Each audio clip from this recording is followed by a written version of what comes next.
Hello everyone, welcome back to my channel. आज की video में हम लोग भारत की प्रमुख जनजातियों के बारे में अध्ययन करेंगे और ये जानेंगे कि कौन सी जनजाति किस स्टेट में निवास करती है और क्या उसकी विशेषताएं हैं। ठीक है, तो चलिए स्टार्ट करते हैं। हाँ, ये जानने से पहले मैं थोड़ा सा आप लोगों को बता देती हूँ कि आखिर जनजाति होता क्या है। ठीक है, तो इन शॉर्ट मैं इस चीज़ को आप लोगों को क्लियर कर देती हूँ, क्योंकि बहुत से लोगों के माइंड में कन्फ्यूज़न रहता है कि क्या आखिर जनजाति क्या होता है, या फिर कौन डिसाइड करता है कि ये समुदाय एक जनजाति है। राइट, तो इन सब चीज़ों को क्लियर कर लेते हैं। ठीक है, फर्स्ट ऑफ ऑल जनजाति होता क्या है। ठीक है, देखो, ये एक ऐसा ग्रुप होता है या फिर एक ऐसा सामाजिक समुदाय होता है जो एक मतलब कि एक डिफरेंट कल्चर होता है उनका, या फिर एक डिफरेंट क्षेत्र में वो लोग रहते हैं। ठीक है, और उनके अंदर एक चीज़ होती है, यानी कि वो अपने कल्चर को लेकर के या फिर अपने समुदाय को लेकर के बहुत ज़्यादा संवेदनशील होते हैं। ठीक है, बहुत ज़्यादा सेंसिटिव होते हैं वो, यानी कि अपने कल्चर के लिए वो कुछ भी कर गुजरने के लिए तैयार रहते हैं। ठीक है, फॉर एग्ज़ाम्पल मैं आपको बता देती हूँ, याद आ गया इस टाइम पर कि 1989 में वो हुआ था। 1989 में नर्मदा बचाओ आंदोलन स्टार्ट हुआ था। राइट, तो मेघा पाटकर ने वो आंदोलन स्टार्ट किया था। ठीक है, तो उसका जो उद्देश्य था वो भी कहीं ना कहीं यही उद्देश्य था कि जो आदिवासी समुदाय हैं, जो जनजातियां हैं, उनका पलायन ना हो, उनका विस्थापन ना हो। एक साइड में उसका रीज़न ये भी था कि जो मतलब जो वातावरण है वो वहाँ का बिगड़ना नहीं चाहिए। पर्यावरण के लिए भी कहीं ना कहीं वो रीज़न था उसको रोकना, जो बांध बनाया जा रहा था। ठीक है, लेकिन सबसे मेन रीज़न यही था कि जो जनजातियाँ हैं उनका विस्थापन नहीं होना चाहिए। ठीक है, तो इस चीज़ के लिए ये अपने लोगों के लिए काफ़ी ज़्यादा सेंसिटिव होते हैं। ठीक है, हाँ, अगर हम बात करते हैं संविधान के अनुसार, अगर हम बात करते हैं कि संविधान में इसका क्या प्रोविज़न है, तो देखो, अनुसूचित जनजाति उन समुदाय को कहा जाता है अकॉर्डिंग टू कॉन्स्टिट्यूशन जो आर्टिकल 342 में मेंशन किए गए हैं, या फिर उस सूची में उनको अंकित किया गया है। राइट, ठीक है, तो ये तो हमने जान लिया कि उस सूची में अंकित किया गया है, लेकिन अब आपके माइंड में एक क्वेश्चन आएगा कि कौन से वो लोग हैं जिनको उस पर अंकित किया जाता है। ठीक है, तो देखिए, कुछ पैरामीटर्स होते हैं जिनके बेसिस पे कुछ ग्रुप्स को, जो कुछ लोग होते हैं उनको अनुसूचित जनजाति घोषित किया जाता है। राइट, तो जो पैरामीटर्स हैं वो मैं आपको बता देती हूँ। लाइक जैसे कि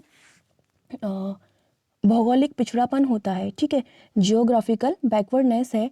तो हालांकि ये हम यहाँ बोल रहे हैं कि वो बैकवर्डनेस है, बट कहीं ना कहीं देखिए, ये एग्ज़ाम पॉइंट ऑफ व्यू से मैं आपको बता रही हूँ, लेकिन मेरा पॉइंट ऑफ व्यू कुछ अलग ही है इस चीज़ को लेकर के।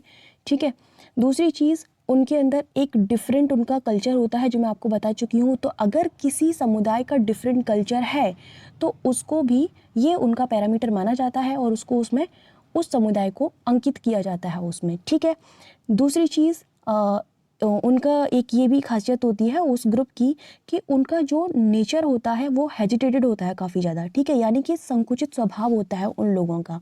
ठीक है, नेक्स्ट हम ये भी मान सकते हैं उनका जो उनके अंदर जो आदिम जाति के लक्षण होते हैं काफ़ी ज़्यादा। ठीक है, पिछड़ापन, बैकवर्डनेस तो मैंने आपको बता ही दिया है। ये लक्षण जो होते हैं, इन पैरामीटर्स के आधार पर, इन मानकों के आधार पर उन समुदायों को जो है अनुसूचित जनजाति जो है घोषित किया जाता है। ठीक है, अच्छा, घोषित किया जाता है, ये राइट किसको होता है? ये राइट केवल प्रेसिडेंट के पास होता है। ठीक है, तो ये चीज़ क्लियर हो चुकी है आप लोगों के लिए बहुत अच्छे तरीके से।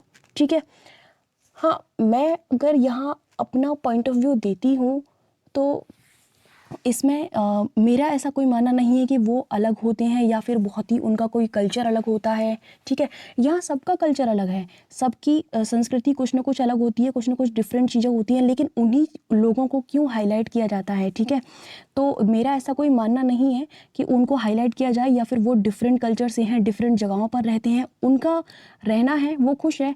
हम भी डिफरेंट जगहों पर रहते हैं, लेकिन हमें कभी भी इस तरीके से बुक्स में चर्चा में नहीं लाया जाता है। राइट, तो मेरा वो पॉइंट ऑफ व्यू अलग है, लेकिन मैं यहाँ उसे डिस्कस करना नहीं चाहूँगी। ठीक है, इसके रिलेटेड अगर एक बात और है जो क्वेश्चन पूछा जाता है बहुत ज़्यादा, वो मैं यहाँ पे आपको बता देती हूँ।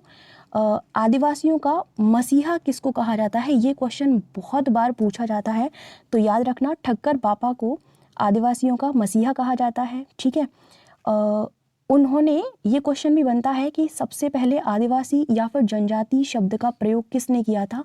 तो ठक्कर बापा ने ही किया था। ठीक है, और वो एक चीज़ से और संबंधित थे। गांधी जी ने 30 सितंबर, ठीक है, 30 सितंबर को 1932 में, ठीक है, हरिजन सेवक संघ की स्थापना की थी। आई होप आपको पता होगा। तो उस संघ के जो महासचिव थे वो भी ठक्कर बापा ही थे। ठीक है, इस चीज़ को याद रखना, यहाँ से क्वेश्चन बन सकता है एग्जाम पॉइंट ऑफ व्यू से। मैंने आपको सारा बता दिया है। ठीक है, चलिए अभी हम स्टार्ट करते हैं कि कौन सी जनजाति कहाँ निवास करती है और क्या उनकी विशेषताएं हैं। ठीक है, कुछ फैक्ट हैं वो हम जान लेंगे जो कि इम्पोर्टेंट है। ठीक,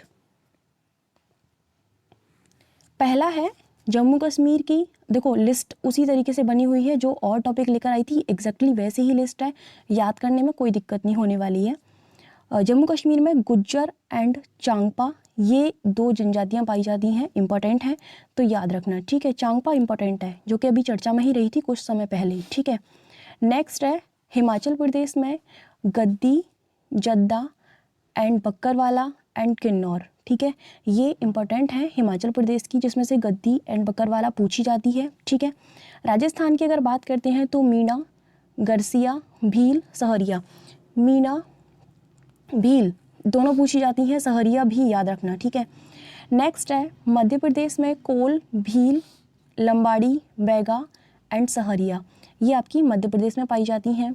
नेक्स्ट है, हाँ एक चीज़ को मैं क्लियर कर देती हूँ कि हमारे अंदर क्या होता है जब भी हम पढ़ते हैं तो ये कन्फ्यूज़न रहता है कि भाई सहरिया यहाँ पर ये राजस्थान में भी पाई जाती है, मध्य प्रदेश में भी पाई जाती है। ठीक है, एग्ज़ाम में आपसे वो ऐसा नहीं घुमाएगा, आपको बिल्कुल इस तरीके से नहीं पूछेगा, लेकिन फिर भी अगर आपके माइंड में ऐसा कोई कन्फ्यूज़न है तो आप एक काम कीजिए कि जो जनजाति दो स्टेट में है आप उसको अपने तरीके से ट्रिक के माध्यम से याद कर सकते हो। ओके, ये क्लियर हो जाएगा। ठीक, नेक्स्ट है छत्तीसगढ़, भील, अगरिया, मुड़िया एंड सहरिया। ठीक है, ये छत्तीसगढ़ में पाई जाती हैं। झारखंड में संथाल, मुंडा, गोंड, बिरहोर एंड हो, बहुत ज़्यादा इम्पोर्टेंट है, मैं कहूँगी मोस्ट इम्पोर्टेंट है, तो प्लीज़ इसको याद रखना ही रखना है। ठीक है, सारी जनजातियाँ इंपॉर्टेंट हैं झारखंड की, मोस्टली पूछी जाती हैं। ठीक है, नेक्स्ट है पश्चिम बंगाल की भूमिज, लोघा एंड भूटिया, ये इंपॉर्टेंट है। नेक्स्ट महाराष्ट्र में कोली, बंजारा एंड भील, गुजरात में कोली, बंजारा, मुरिया एंड भील, कर्नाटक में भारती, थेरावा एंड वर्ली, ये कर्नाटक में पाई जाने वाली जनजातियां हैं। ओके, नेक्स्ट है आंध्र प्रदेश की अगर हम बात करते हैं तो वहाँ पर चेंचू एंड लंबाडा, ये जनजातियाँ आंध्र प्रदेश में पाई जाती हैं। तमिलनाडु में टोडा एंड बगड़ा, Toda is also very important, ये भी वहाँ पर पाई जाती है। नेक्स्ट है केरल, केरल राज्य में मोपिल, नायर, कारद एंड चेंचू, ये जनजातियाँ भी केरल राज्य में पाई जाती हैं। नेक्स्ट है सिक्किम, सिक्किम में Lepcha and Bhutia, Lepcha is very important. ठीक है, देखो मैं यहाँ जो भी बता रही हूँ ना आपको मोस्ट इंपॉर्टेंट है, आप कहीं भी देख लेना एग्जाम में क्वेश्चन पूछा गया है इनसे, इसीलिए मैं आपको बता रही हूँ ये इंपॉर्टेंट है। पीसीएस के पॉइंट ऑफ व्यू से मैं आपको सारी चीज़ें बताती हूँ, लेकिन आप और एग्जाम में इनमें से क्वेश्चन आएंगे तो प्लीज़ आप याद रखिए। ठीक है, मेघालय में गारो, खासी, जयंतिया एंड बोडो, बोडो ठीक है, लेकिन गारो, खासी, जयंतिया तीनों बहुत ज़्यादा इंपॉर्टेंट हैं। ओके, नेक्स्ट है अरुणाचल प्रदेश, अरुणाचल प्रदेश में डफला, मिरी, अबोर, मिशमी, ये पूछी जाती हैं। ठीक है, नागालैंड में नागा, कोन्यक एंड अंगामी। ओके, मणिपुर में कुकी जनजाति पाई जाती है। त्रिपुरा में रियांग एंड चकमा, रियांग जनजाति भी चर्चा में रही थी करंट अफेयर्स में। ठीक है, नेक्स्ट है अंडमान एवं निकोबार, यहाँ पर जो जनजातियाँ हैं ओंज, शैम्पेन, जारवा एंड सेंटिनेलीज, ये जो जनजातियाँ हैं नाम बहुत डिफरेंट है तो अपने आप ही याद रहेंगी। ठीक है, इसकी तो याद करने की कोई आपको खास वो नहीं है। ठीक है, एक सेकंड, अब हम जान लेते हैं कि जो जनजातियां हैं इनकी क्या विशेषताएं हैं। ठीक है, तो पूछी जाती हैं एग्ज़ाम में, ये भी एज एन स्टेटमेंट पूछ ली जाती हैं कभी कभी। ठीक है, तो भील जो जनजाति है यह भारत की सबसे बड़ी जनजाति है। ठीक है, गोंड जनजाति ये भारत की दूसरी सबसे बड़ी जनजाति है। संथाल जनजाति की अगर हम बात करते हैं तो संथाल प्रायः नाटे कद के होते हैं, इनकी नाक चौड़ी होती है तथा चपटी होती है। ये प्रोटो ऑस्ट्रेलॉइड प्रजाति से संबंधित हैं। इनकी लिपि ओल चिकी होती है। ठीक है, ये चीज़ें हमें पता है वेस्ट लगती हैं कभी कभी कि ये कोई नहीं पूछी जाएंगी कि नाक कैसी होती है, कि आँख ऐसी होती है, बट यहाँ से क्वेश्चन बनते हैं। ठीक है, तो इसलिए ध्यान रखना सब कि कौन कैसा होता है। ओके, मुंडा जनजाति, इस जनजाति का प्रमुख क्षेत्र झारखंड है, यानी कि छोटा नागपुर का पठार वाला जो क्षेत्र है। मुंडा लोगों का मुख्य त्योहार सरहुल है, जो चैत्र मास में बसंत आगमन पर मनाया जाता है। ओके, मुंडा जनजाति में जांग टोपा अनुष्ठान प्रचलित है। ठीक है, नेक्स्ट है थारू जनजाति, इम्पोर्टेंट है, यह हिंदू धर्म को मानते हैं। पहले ये दीपावली को शोक पर्व के रूप में मनाते थे। बहुत इंपॉर्टेंट है ये, बहुत ज़्यादा इंपॉर्टेंट है ये लाइन, यहाँ से क्वेश्चन हमेशा बनता है। ठीक है, तो याद रखना कि कौन सी जनजाति दीपावली को शोक पर्व के रूप में मनाती है। ओके, लेकिन वर्तमान में शोक पर्व के रूप में ये इसे नहीं मनाते हैं। उत्तराखंड में निवास करने वाली सबसे बड़ी जनजाति थारू जनजाति है। उसके बाद जौनसारी का स्थान आता है। इस तरीके से भी क्वेश्चन बनता है, तो एक एक फैक्ट को रट लीजिए भाई इसमें से। ठीक है, भोटिया या फिर भूटिया कह सकते हो, ये जनजाति ऋतु प्रवास के लिए काफ़ी ज़्यादा प्रसिद्ध मानी जाती है। ठीक है, यानी कि अकॉर्डिंग टू वेदर ये लोग अपने स्थान को चेंज करते रहते हैं। नेक्स्ट है टोडा जनजाति, ये नीलगिरी पहाड़ियों पर निवास करने वाली पशुपालक जनजाति है। टोडा, नायर तथा जौनसारी जनजातियों में बहुपति विवाह प्रचलित है। ये चीज़ मैं यही बताने वाली थी, लेकिन मैंने यहाँ पर आपको मेंशन नहीं की।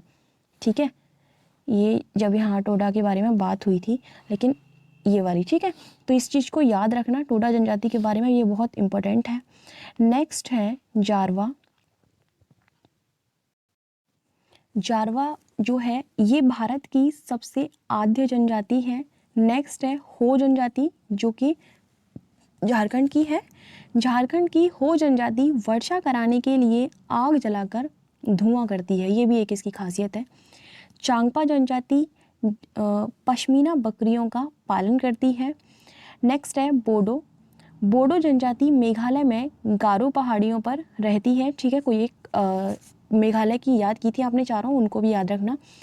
नागा जनजाति की खासियत ये है कि नागा जनजाति में विवाह के दौरान पुरुषों को नरमुंड माला पहनकर शौर्य प्रदर्शन करना पड़ता है। ठीक है, ये वहाँ की खासियत है, इसको भी याद रखना। कुछ ध्यान देने वाले फैक्ट हैं जिनको हम पढ़ लेते हैं, यहाँ पर जान लेते हैं। पंजाब, हरियाणा, दिल्ली, पुदुचेरी व चंडीगढ़ में कोई भी जनजाति नहीं पाई जाती है। ऐसे क्वेश्चन भी बन जाते हैं, याद रखना। पंजाब, हरियाणा, दिल्ली, पुदुचेरी, चंडीगढ़। ठीक है, ये पांचों नाम आपको याद रखने हैं। नेक्स्ट है जनजातियों की सर्वाधिक जनसंख्या मध्य प्रदेश में पाई जाती है, उसके बाद क्रमशः महाराष्ट्र व ओडिशा का स्थान आता है। नेक्स्ट, न्यूनतम जनजाति जनसंख्या वाला राज्य गोवा है, उसके बाद उत्तर प्रदेश है।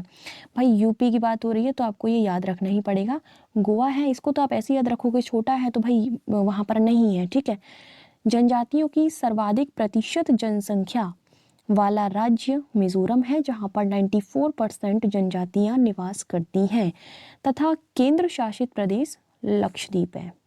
Okay, done. नेक्स्ट है जौनसारी, थारू, गोंड, सहरिया, खरवार, बुक्सा, पतरी उत्तर प्रदेश में निवास करने वाली जनजातियां हैं। ये तो इम्पोर्टेंट है, ये फैक्ट याद रखना, पूरे में से इसको तो बहुत ज़्यादा याद रखना। ठीक है, कि यूपी में कौन सी जनजातियां निवास करती हैं। जौनसारी, थारू, गोंड, सहरिया, खरवार, बुक्सा एंड पतरी। ठीक है, तो ये आपको याद रखनी है। नेक्स्ट, ये वाला जो पॉइंट है ना, जनजातियों की सर्वाधिक प्रतिशत जनसंख्या वाला राज्य मिज़ोरम है जहाँ पर 94% है, ये भी याद रखना है। और सेकंड नंबर पर जो है केंद्र शासित प्रदेशों की अगर बात करते हैं तो उसमें लक्षद्वीप है, ये चीज़ आपको याद रखनी है। ओके, ठीक है, तो आई होप यहाँ से कोई फैक्ट छूटा नहीं है जनजातियों के मामले में। बाकी ये टॉपिक कुछ ऐसे होते हैं जिन पर अगर बात की जाए तो ये काफ़ी बहुत मतलब अगर अपने पॉइंट ऑफ व्यू को लेकर अगर हम चलते हैं ना तो वीडियो भी काफ़ी बड़ी हो जाएगी। आप लोग भी ये कहोगे कि क्या अलग से कुछ लेकर आए हैं, लेकिन उससे ना एक दो पॉइंट ऑफ व्यू अगर पता चलते हैं, क्योंकि ये मैंने जो भी आपको यहाँ बताया है अभी वो सब एग्ज़ाम के पॉइंट ऑफ व्यू से बताया है, ठीक है, क्योंकि जो जो आपको पूछा जाएगा। ओके, मैंने अपना इसमें अभी कुछ नहीं जोड़ा है, लेकिन हाँ मैं इस टॉपिक पर ज़रूर कुछ ना कुछ लेकर आऊँगी आप लोगों के लिए, क्योंकि ये डिस्कशन बहुत ज़रूरी है, ठीक है, इंटरेस्टिंग टॉपिक होगा। तो ओके, मिलते हैं नेक्स्ट वीडियो में। अभी इस वीडियो में इतना ही। Thank you so much for watching my video.